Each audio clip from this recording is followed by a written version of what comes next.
Amahoro y'Imana bane nawe mwene data mukunzi w'umusaraba, nshuti mukunzi ukunda kuraba ibiganiro byacu bya Promesse TV. Ndabahaye bwakeye, ndongera ndabaha mwiriwe aho wowe uri hose, kandi ndakwifuriza ngo ugire igitondo cyiza, igitondo cy'umugisha, ugire umugoroba mwiza, umugoroba w'umugisha, kandi wongere ugire n'ijoro ryiza ry'umugisha.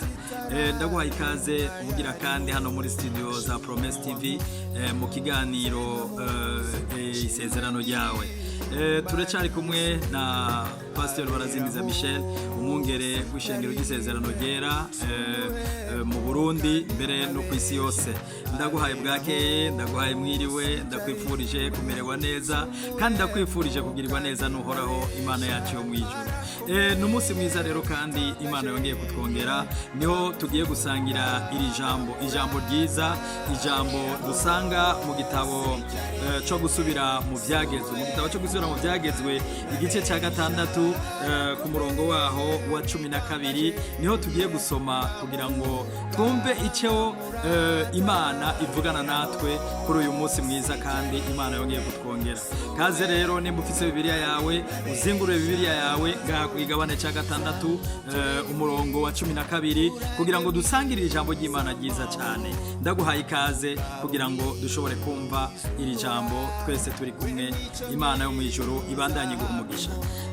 Umurongo wa 12 haravuga ngo muzoheze mwirinde, ntimwibagire uhoraho yabakuye mu gihugu cya Egiputa mu nzu y'ubuja.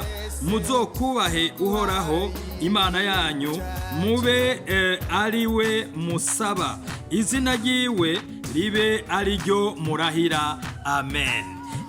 Nongeye kukuramutsa ubugira kandi mwene data, ndagushimira ko washoboye gukwirikirana ibiganiro byacu, wongeye kumva ijambo ry'Imana rica ngaha kuri Promesse TV. Duhejeje kumva ijambo ry'Imana dusomye hano mu gitabo byo gusubira mu byagezwe igice cya 6 umurongo wa 12 gushika kuri umurongo wa 13. Ijambo ry'Imana ritubwiye amajambo meza, riravuga ngo muze mwame mwibuka, muzirikane uhoraho Imana yanyu yabakuye mu gihugu cya Egiputa. None mwene data, nagira ngo ndakubwire, uyu yari Mose, yari kwabwira abanyisirayeli igihe bari begereje gushika mu gihugu cy'isezerano.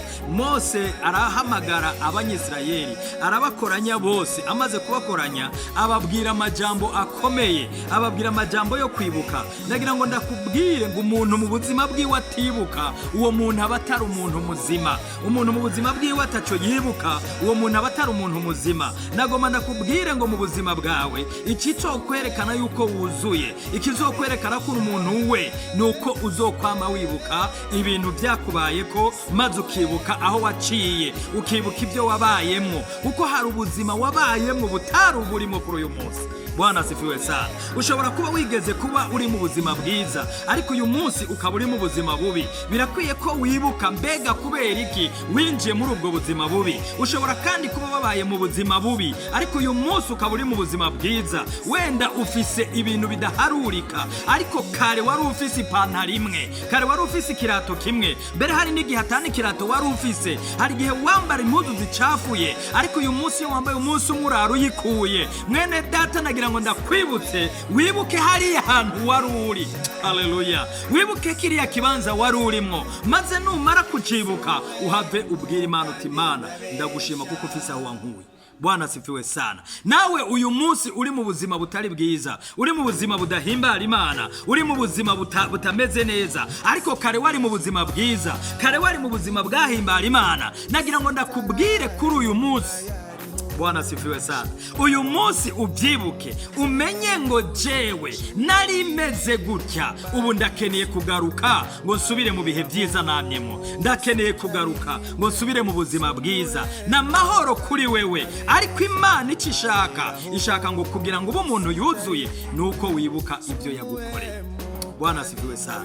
Mose abwira abanyisirayeli ati, muze mwibuke, nimuze mugume mu buzima bwo kwibagira, muze mwibuke ubuzima mwabayemwo, muze mwibuka aho mwari muri, muze mwibuka aho yabakuye, maze niyo mwibuka aho Imana yabakuye, muheze mushime, mwegere Imana mushime.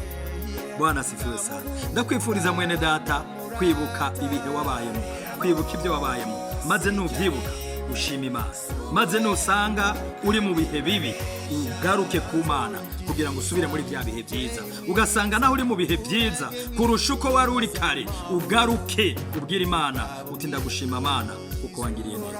Urakoze kuba wongeye kunyumva, urakoze kuba wongeye kuntega amatwi. Ndakwifuriza muri uku kwezi kwa 11 uhoraho Imana ngo aguhe umugisha, aguhe kwibuka, maze kugiye kujabuka, ugiye kujabuka kuja gushika mu wundi mwaka, uze wibuke ingene byari bimeze muri uyu mwaka. Reka ndagusengere kugira ngo ubane natwe. Data, mu izina rya Yesu Kristo wa Nazarete, uri Imana y'ubushobozi kandi uri Imana ugira neza. Sengera umwene data ariko aranyumva, reka umugirire neza mwami. Raba ubuzima arimo kuri uyu munsi, kumbure n'ubuzima bwiza kurusha ubwo yari arimo kera. Reka rero mwami umuhe umutima wo gushima no kukwibuka umwanya uwo ari wo wose. Kumbure birashoboka ukaba ari ubuzima bubi buruta mwami ubwo yari arimo kera. Kera yari mu buzima bwiza, ariko uyu munsi yinjiye mu buzima bubi. Nta kindi cyatumye aja muri ubwo buzima bubi atari abadayimoni. Ndagira ngo mwami umuhe kwibuka, asubire kugaruka kuri wewe, maze yibuka igihe yari arimo cyiza. Mana yo mu ijuru bimuhereze mu izina rya Yesu Kristo wa Nazarete. Ndasabira umwe wese kwibuka. Uko umuntu atibuka ntaba ari umuntu muzima, ariko umuntu yibuka aba ari umuntu akwiye. Ndamusabira rero kwibuka kugira ngo nyakuba ube kumwe nawe mu izina rya Yesu Kristo wa Nazarete. Iri jambo ry'uyu mwanya ribe jambo rigira akamaro kuri we. Urakoze kugira neza, urakoze ugiye kumugira neza. Izina ryawe rihabwe icyubahiro mu izina rya Yesu Kristo, amen. Ndagushimiye mwene data, wari kumwe na Pastor Barazingiza Michel, umwungere mukuru w'ishengero ry'isezerano ryera ku isi yose. Tuguhaye rero ikaze ku ishengero ry'isezerano ryera. Kumbure ushobora kuba ukeneye amasengesho aya canke hariya, ayibi canke biriya, none turaguhaye ikaze.